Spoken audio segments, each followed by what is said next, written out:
Olá pessoal, sejam muito bem-vindos a mais este episódio do Delphi Academy. Nós seguimos com o tema de aplicações cliente JavaScript, focando no EXT.js. Hoje nós vamos ver os primeiros passos com o EXT.js. Na semana anterior, no episódio anterior, nós entendemos como instalar o fermentar usando o novo OpenTooling tanto o Community Edition quanto a versão full. E agora vamos aí com os primeiros passos do EXT.js. Ok, meu nome é Fernando Risato, sou consultor de embarcadero para a América Latina. Esta é nossa agenda de hoje. Então, vamos entender a diferença entre os chamados toolkits do EXT.js, né, que na verdade representam aí diferentes gerações do framework EXT.js e como elas conversam entre si. Né? Um pouco sobre a arquitetura. Todo o framework na sua versão atual é baseado no MVVM, é um paradigma do desenvolvimento, né? Na verdade é uma pequena variação do mais conhecido MVC, né? O Model View Controller. Um pouco sobre layouts e containers, pacote de dados, ou data package, e alguns demos. Então, isso é o que nós vamos cobrir hoje. Obviamente, tanto o JavaScript quanto o EXT.js em si não é algo que se pode cobrir em uma videoaula, um tutorial. Né? Então, a ideia aqui é abrir um pouco o horizonte, mostrar o que é possível, né? Onde estão as coisas dentro desse framework, dentro do EXT.js, e então passar materiais adicionais, livros, dicas de livros, para que caso você vá iniciar aí seu desenvolvimento de aplicações web baseado nesse framework ou falando em JavaScript em geral, você possa aí dar seguimento aos seus estudos, ok? Então, a ideia é fazer um apanhado de como o framework está estruturado, né? E de como começamos um projeto, ok? Então, nós já instalamos, né, a infraestrutura no episódio anterior. Vamos falar um pouco dos toolkits. O que são esses caras? Bom, na evolução do EXT.js, né, então você tinha aí até a versão 5, né, um framework que hoje é chamado de Classic, né, ele é o cara focado em aplicações browser que vão rodar nos browsers clássicos do desktop. Né, então, Internet Explorer, Chrome, Firefox e os browsers clássicos de desktops ou esses browsers nos tablets. Então aí sempre focado em browsers tamanho, digamos, de um desktop. Né?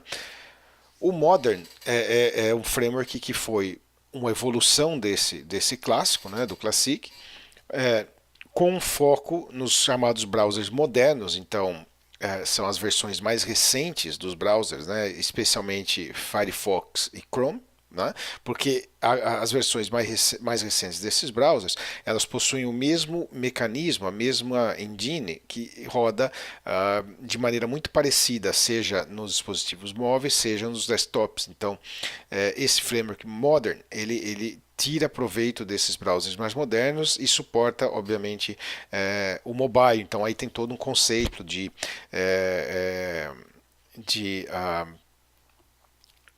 a adaptação, né, das interfaces aos diferentes tamanhos de tela e etc., né, todo responsivo. Okay? E o universal, na verdade, é a junção de ambos. Né? Eu posso criar um projeto que tem tanto em seu conteúdo o toolkit clássico e o modern. Né? E isso faz com que, como o próprio nome diz, uma aplicação universal, ela vai se comportar adequadamente tanto nos browsers mais clássicos, inclusive versões anteriores do Internet Explorer, quanto nos browsers mais recentes. Né? E aí você tem uma única aplicação e o próprio framework decide qual toolkit será carregado no momento de fazer o load do projeto, né? no ponto de entrada do projeto, de acordo com o browser que está carregando o projeto. Tá? Então, esses são os frameworks que estão disponíveis aí no contexto do EXT.js. Né? Uma outra questão importante, né, que é a arquitetura do projeto. Então, os projetos EXTJS, eles são hoje apresentados no modelo MVVM, ou seja, o MVVM é uma variação do MVC. Né? Então, lá no MVC você tem esse conceito do model, né, onde estão representados os dados da aplicação. Então, para o nosso mundo RAD, né, fazendo uma comparação, podemos dizer que o model é na linha do que é o nosso data model. Né? A view, como se digamos, podemos fazer aí uma comparação com o nosso form, né? Porém, no mundo EXJS, no mundo JavaScript, tudo que é componente que tem alguma representação visual, ele é considerado uma view, não importa se essa view, digamos, é um form ou um grid dentro de um form, porque do ponto de vista de JavaScript, né, tudo são views, então depende de como eles estão alinhados ali e organizados. Né? O controller, que é responsável aí pela lógica, então o controller ele usa a view e o model, né, para dar ali digamos, o workflow do sistema, né, para fazer o sistema funcionar. O controller é quem faz o roteamento, instancia os modelos, os models, as views e coloca as coisas para funcionar. E finalmente o view model é uma variação desse MVC, onde o view model é uma classe adicional, né, que gerencia dados específicos para uma view. Então é como dizer que cada view tem ali um cara especializado nos dados para essa view. Né? E isso permite, por exemplo, fazer binds automáticos e alguns eventos interessantes. Para mostrar um pouco disso, né, só para contextualizar, nós criamos na semana anterior aqui um projeto, esse projeto que foi baseado no framework Modern. Então significa que ele tem aqui, perdão, no desktop, né, no clássico. Então significa que ele tem aqui o código-fonte do desktop, né? E aqui você vê um shared. Né? O que vai acontecer se nós criarmos um universal é que você vai ter aqui o framework Modern, desktop e o shared, que é a parte compartilhada, né? Então onde você coloca a lógica que é compartilhada entre os dois frameworks. Né? Então você tem views especializadas, né?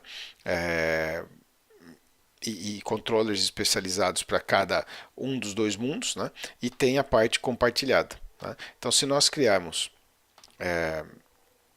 olharmos aqui para cada um desses, por exemplo, aqui no desktop, no source, você tem a representação do model, né? Você tem a representação do store, você tem a view, né? O que seria a view. Então, é assim que está organizado, né? Uma aplicação dentro do mundo EXTJS, tá certo? Essa é a forma que a aplicação gerada, né? Quando nós utilizamos aí a criação da aplicação por template, e é a base que vai ser utilizada para a construção da aplicação. Tá? Então você tem essa separação, né? essa segregação, ok? Seguindo essa arquitetura. Né?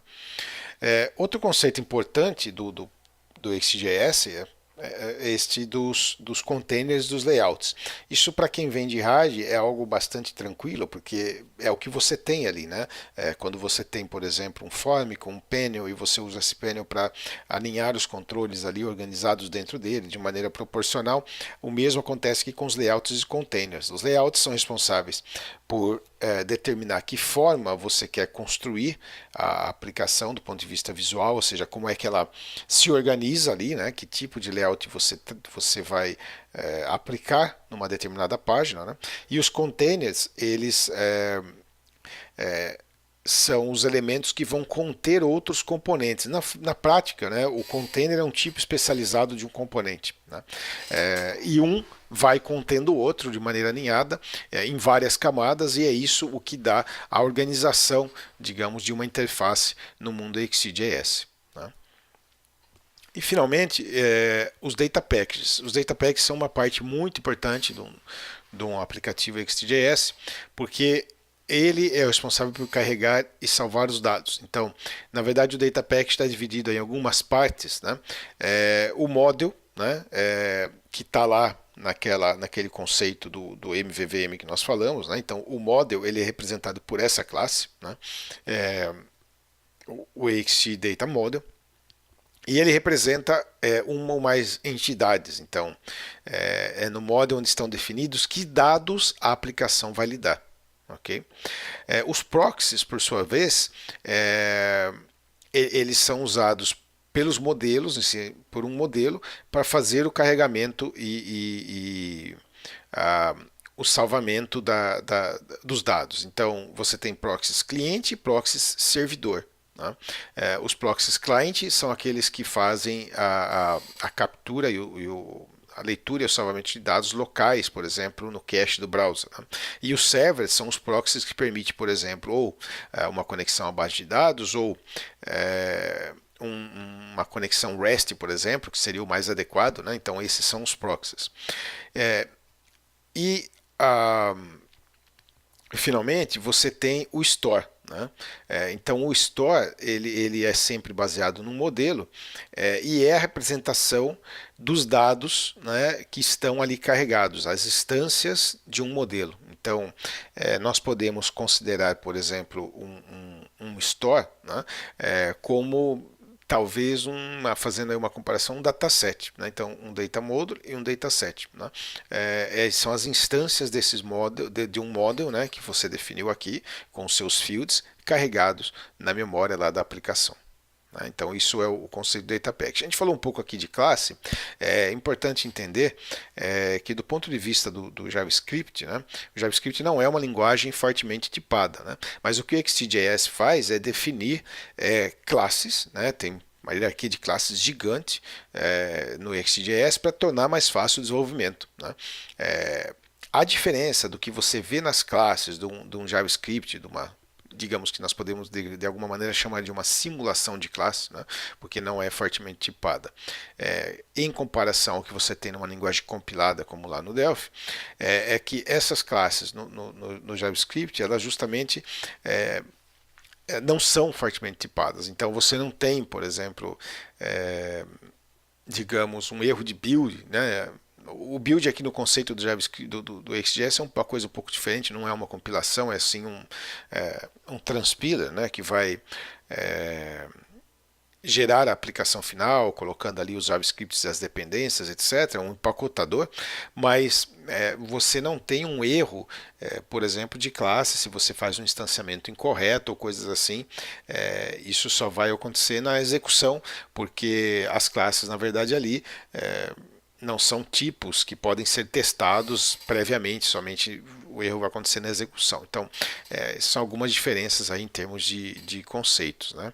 Eu vou mostrar aqui um pouquinho alguns exemplos, né? E a gente vai também observar esses exemplos na outra VM com um pouco das ferramentas visuais para contextualizar algumas coisas ali. Então, começando aqui por esses caras, eles são exemplos bastante simplistas, né? Mas que permitem entender um pouco do contexto do XJS. Então, o primeiro ponto aqui é o seguinte: nós fizemos a instalação do XJS, criamos aqui uma primeira aplicação exemplo, né, do episódio anterior. Porém, essas classes do XJS também elas estão não em sua última versão, mas elas estão disponíveis em alguns hosts, né, na internet, então de maneira que você pode fazer também algumas páginas simples referenciando essas classes online. Né? Obviamente isso aqui é mais adequado para estudo do que para produção final, né? Mas assim como você encontra outros frameworks, né, nesses provedores disponíveis online, você também encontra o XJS, por exemplo, no Cloudflare, a versão 6.0. Né? Aqui os testes aqui estão feitos com o framework Classic, tá? Só para mostrar. Mas a ideia aqui é entender um pouquinho do que está acontecendo, né? O que esse código nos traz e começar a contextualizar o que é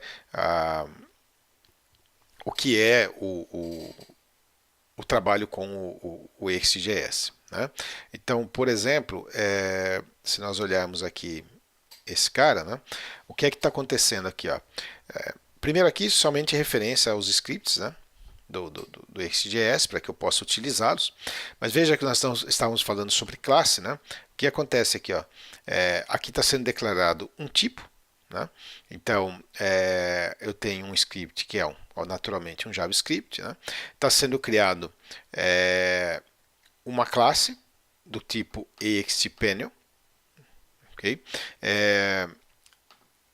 E aí ele está sendo renderizado nesta div que está aqui, ou seja, numa área que foi definida ali, uma div dentro do HTML, né?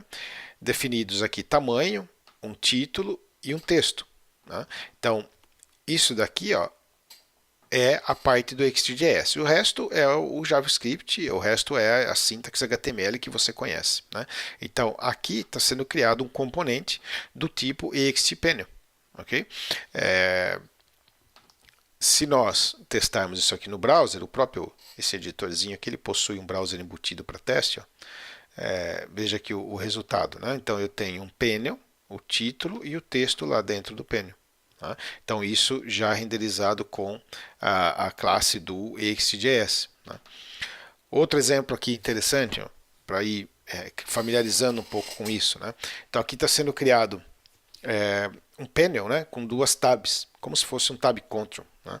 Então,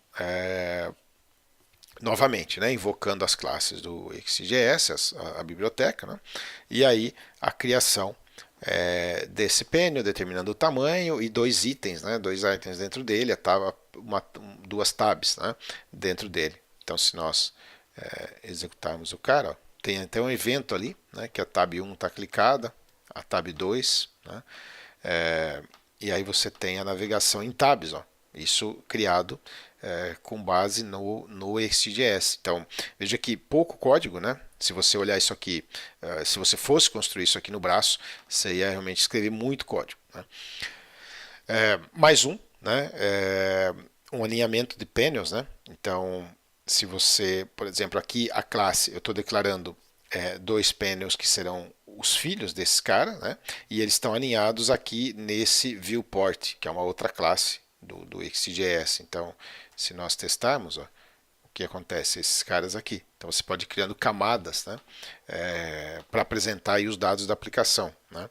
Um outro aqui, um conceito de container com o modelo layout e acordeon, né? Que dá esse aspecto visual aqui interessante, ó, de caixinhas, né, que vão se abrindo, então fácil de você montar uma aplicação visualmente interessante, né, como a gente pode ver. Esse outro cara é também interessante no caso de criação do wizards, né? Então você tem, ó, o next, o previews, veja que é fácil declarar e criar, né? Você escreve proporcionalmente pouco código, né? É claro que é um pouco diferente do mundo RAD, desse ponto de vista, mas ainda assim, comparado com o JavaScript tradicional, aqui você escreve muito pouco código, né? E de fácil gerenciamento. Então você tem esse conceito aqui, né? Outro exemplo mais, esse cara já um formzinho, né? Com campos e com validadores, né? Então o conceito do form a vantagem desse form do XT é que aqui tudo que é dado e validação já é parte do próprio framework. Então, se você observar, por exemplo, coisas aqui como o tipo de dado, veja, que é numérico, os valores máximos, mínimos, tudo isso já acaba sendo validado do lado do cliente, são funções que o próprio XT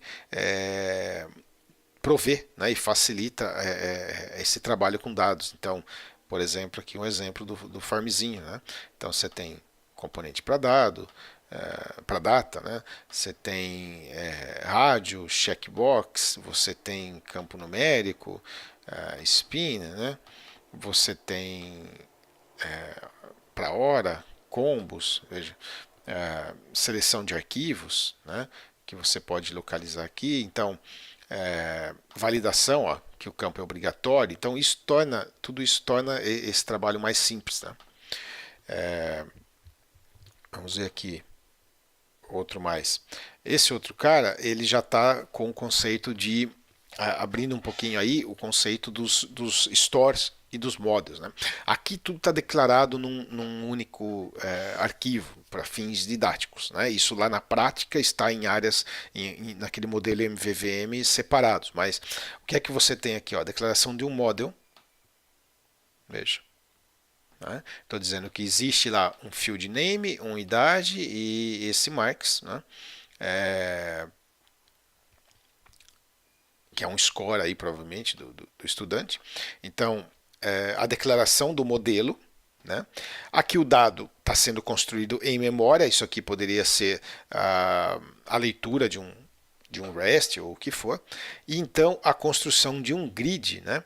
E esse grid ele está usando o store, que está aqui, né, desse cara, e está usando esse modelo. Então veja que aqui é a construção de um grid baseado nesses caras, e aí você dá aqui o tamanho do grid, etc., a declaração dos fields, e isso vai resultar nesse grid que nós vemos aqui, ó, com os dados que foram ali carregados. Então, com uma série de funções legais, com ordenação, configuração de colunas, agrupamento. Tá?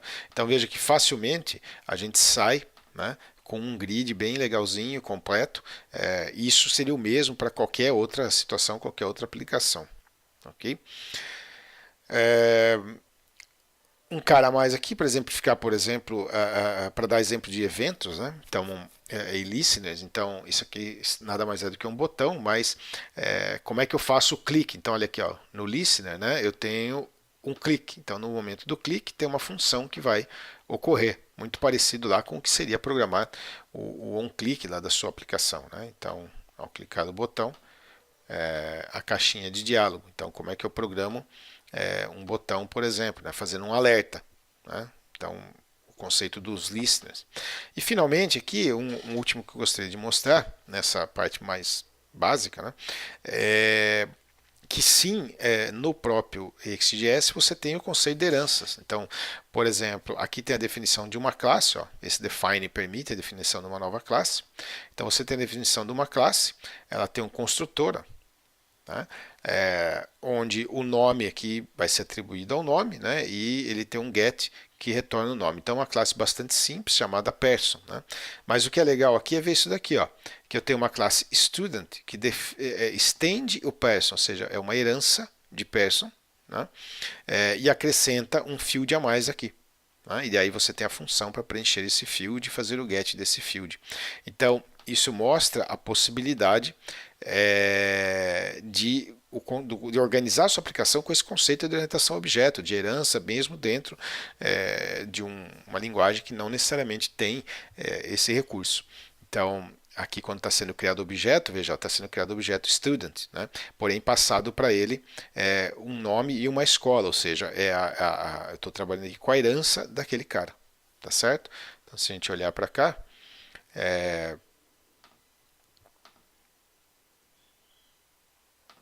vamos executar no browser diretamente, porque provavelmente esse interpretador aqui não. Aí, tá? Então, ele executou o cara e exibiu ali, conforme está aqui, ó, no alert, ó, o getName. Né? O getName é uma função que foi declarada lá no person, mas foi usada num objeto aqui do tipo student. Então, mostrando esse conceito de herança que é possível, né, dentro do ExtJS. Ok? Então, isso alguns exemplos aí introdutórios, né, para que seja fácil, vocês compreendam, na verdade, como é que está organizado o framework, o ExtJS.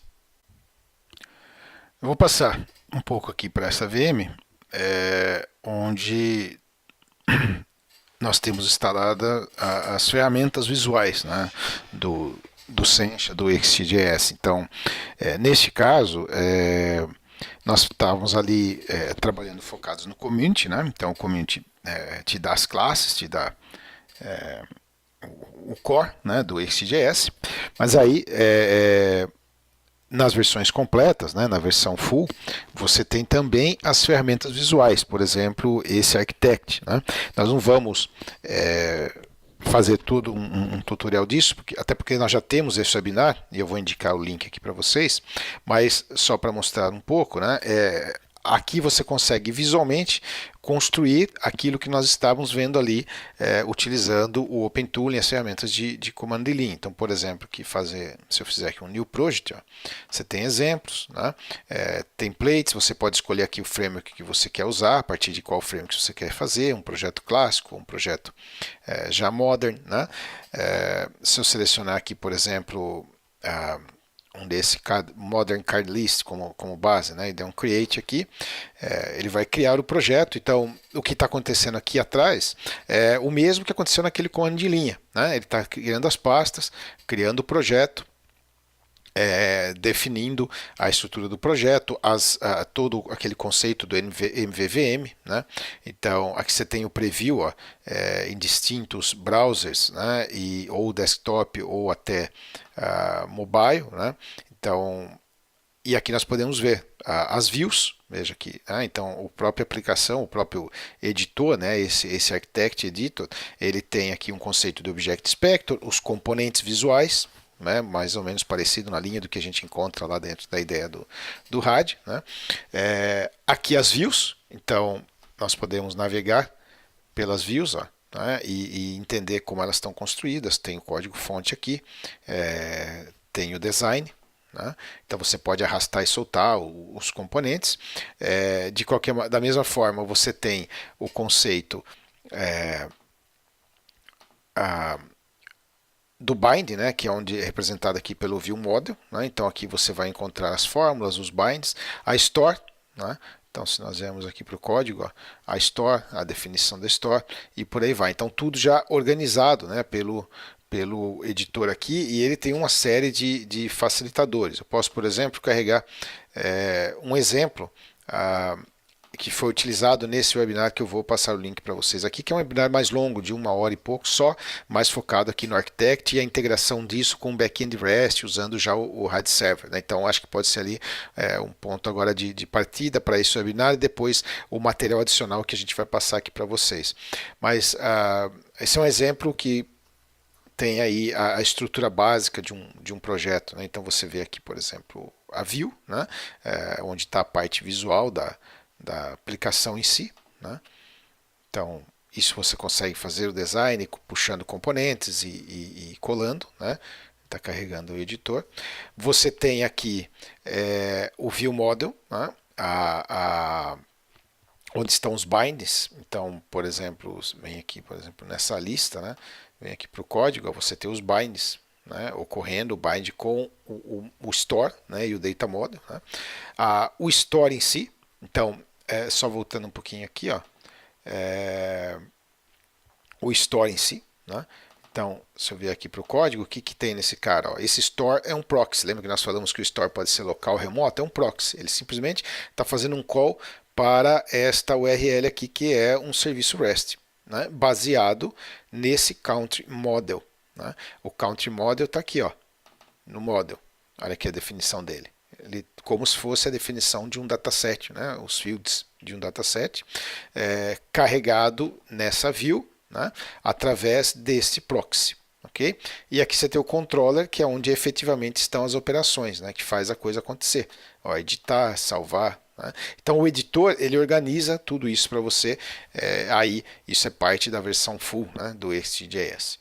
Okay? O Architect. Existem outras ferramentas. Aqui existe a ferramenta para você aplicar temas. Existe o Spectre, que é uma ferramenta de debug. Então, isso só para dar uma ideia do que é.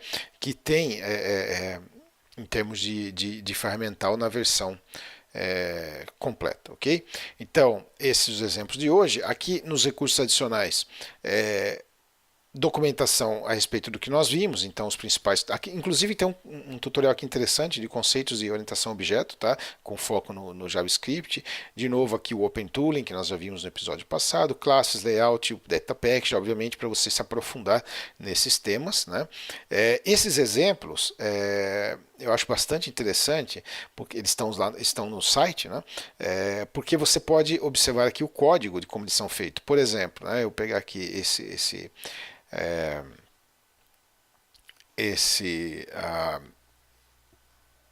Kitchen Sink, que é um clássico, né? Esse cara ele tem é como uma bancada, né, com todos os componentes disponíveis para você testar. Então, por exemplo, se eu venho aqui, ó, componentes, né, layouts. Então, os layouts possíveis, né, para montagem de uma página, quero fit, center, tal. Se pegar aqui um card layout, né, que é aquilo que a gente viu lá no nossos primeiros exemplos, ó, o legal é que aqui você tem o código para montar esse cara. Tá vendo? A view e o controller. Então, isso facilita muito o aprendizado. Isso daqui é uma forma muito interessante de aprender, né? Então, se eu tomar aqui, por exemplo, vamos voltar aqui, componentes, por exemplo, um carrossel, né? Então, um componente de carrossel para você navegar nas imagens. Ó. E aí eu venho aqui, tem como esse cara foi criado. Então, isso torna também um bom recurso de aprendizado, tá? Esses exemplos que estão aqui na página, esse link está lá no nosso material. Alguns blogs também com recursos interessantes, instalação do Node no Linux, né? Se você não vai trabalhar a partir do Windows, ou no caso, isso também serve para Mac, né? Ou a partir do Linux, então esse tutorial do Node no Ubuntu. Alguns outros tutoriais aí que são interessantes, e esse é o playlist que eu havia mencionado, onde estão alguns webinars que nós já fizemos com XJS. Esse daqui, ó, é um mais longo que tem a integração com RAD Server, parte desse exemplo que nós vimos agora ali no Architect. Tá, ok? E alguns outros temas aqui, então esse link também está ali no material. E adicionalmente hoje eu estou trazendo aqui alguns livros, então esses são os livros que são bons para quem quer se aprofundar aí no tema, tá? E os links aqui para, inclusive este aqui, é da Loiane, ela é brasileira, apesar do livro estar em inglês, né? Tem vários livros bons aí de JavaScript. Mas aqui uma seleção de alguns livros, alguns você compra direto nesses links aqui, outros do PactPub aqui, também disponíveis. Tá, ok? Então isso para que você possa seguir aí com esse aprendizado. Gostaria de agradecer a presença de todos. Aqui estão meus dados para contato, né? Fernando Risato, embarcadeiro.com, e por favor siga-nos no Facebook, Delphi Brasil e Embarcadeiro BR, são nossos principais canais de comunicação com a comunidade. Vamos agora com perguntas e respostas ao vivo. Uma vez mais, obrigado pela presença de todos.